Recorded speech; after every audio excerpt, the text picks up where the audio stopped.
Hey, Dustin. Jack Swagger, how you doing? I'm good, man. How are you? I'm excellent. It's great to be talking with you today. Thanks for having me. I appreciate it. I'll introduce you to my co-host, Ton. Hey, Jack, how you doing? Tom? Ton, like 2,000 pounds. I like that. Hey, Ton. Hey, if you're ready, we'll go ahead and get started. I'm ready to rock. Awesome. Well, we know the Christmas edition of Monday Night Raw coming to the Target Center in Minneapolis.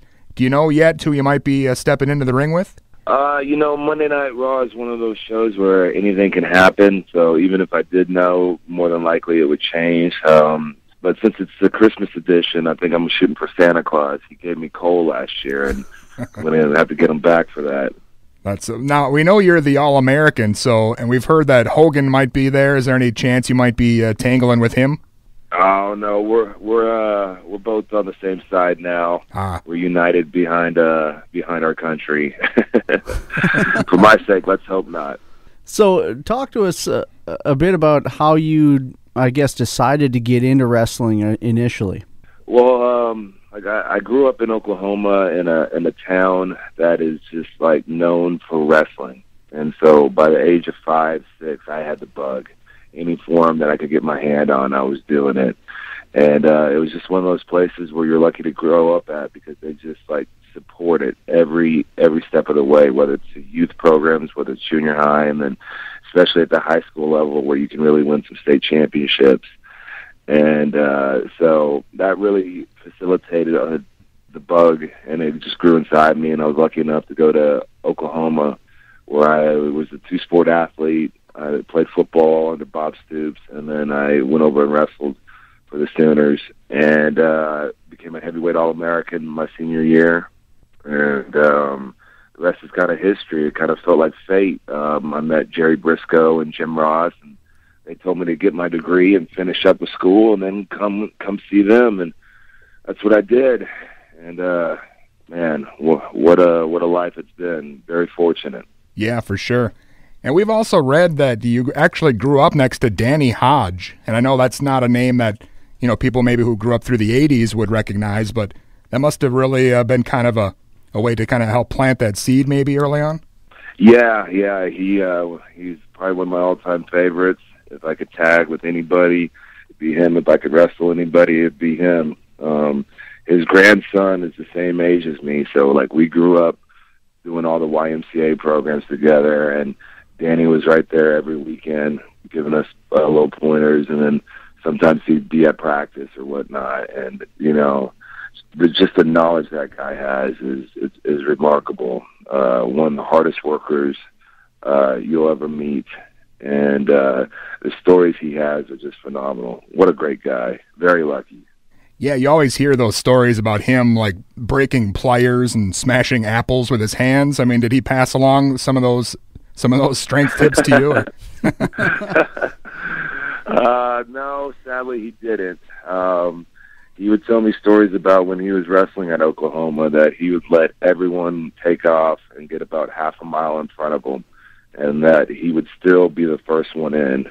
It was just that he was that type of guy. He liked to push himself, and what a role model.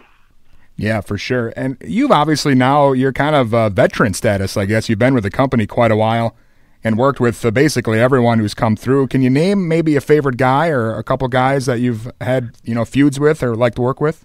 Yeah, absolutely. One of my first ones was with Tommy Dreamer and Christian when we were battling over the ECW championship.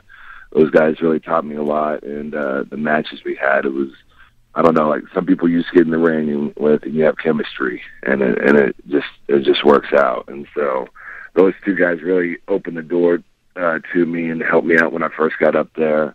And then guys like Rey Mysterio and Alberto Del Rio, really enjoyed working with them.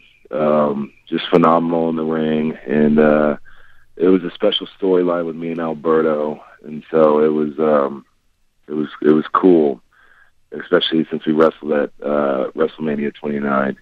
Well, and obviously you went on and eventually won the World Heavyweight Championship. That must have been a pretty overwhelming experience. Yeah, it's one of those things that, like, no matter where you go in life, you always have that with you. So the night I won it, it was a very humbling experience to have my name on the list with some of the other greats that have held that title. And, looking back at it now, it's one of those special moments in my life that I will always remember. And now you started working a few years ago with Dutch Mantel or Zeb Colter. How did that happen? And kind of talk to us about what that experience is like. Well, having Dutch by my side, having Zeb by my side is such a blessing. I can't tell you what he has taught me in the last 2 years. It just so happened that we were in Nashville coming up before the Elimination Chamber last year, and we were really looking to find someone to kind of personify this storyline that we were going after, and I don't think anyone fits it better than Zeb. And he was in Nashville, so it really worked out, and he came in and he started cutting a promo, and we were watching it, and I mean, it was just magic. As soon as Vince saw it, he laughed and said, "That's his guy." And so the rest is history. And countless road trips with him. The guy has great taste in music and stories, 40 years of wrestling stories that will just go on and on and on. I never get tired of hearing it. And then when I'm out there in the ring and I can just look at him and, I know where to go. I know what to do because he's telling me. And it's you can't put a price on it.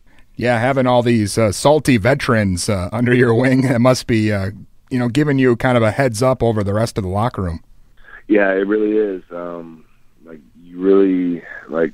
We have such a young roster now. So to have guys like Zeb or Kane around or Triple H to try to pass down, the older generation to them, it's a really important thing because a lot of these guys haven't had the opportunity like I have to work with Undertaker, to work with Shawn Michaels, to work with Triple H, to work with guys that are from a different generation and can kind of show you. And they can tell you all you want about it, but they have to be out there in the ring with you for you to understand it.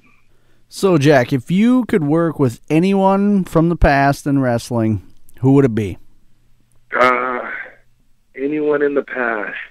Well, anyone that's possibly not with us, or just anybody in general, I guess. Who's the guy that you would like or wish you could have wrestled? Well, definitely Danny Hodge, but let's go a little bit further. Being a big amateur wrestling fan, I would have to say Kurt Angle. I'd love to get in the ring with him and just go at it. I think it'd be phenomenal. It'd be like a battle of the ankle locks, maybe. It's going to be a battle, that's for sure. Well, Jack, it's been great having you on, and we know you've been champion before. Is this coming year here going to be the year for Jack Swagger? Absolutely. 2015, I say it to myself every morning. Excellent. Well, again, we know the Christmas edition of Raw coming to the Target Center, and we're looking forward to seeing you. Anything you want to leave the listeners with? Any final thoughts? It's going to be one hell of a show, top to bottom. You will not be disappointed. Santa Claus is going to be there. Hulk Hogan's going to be there. We the People is going to be there. So don't miss it. Wonderful. Thanks a lot, Jack. It's been great. No problem, guys. Thanks for having me. All right. Bye-bye. Bye-bye. Bye.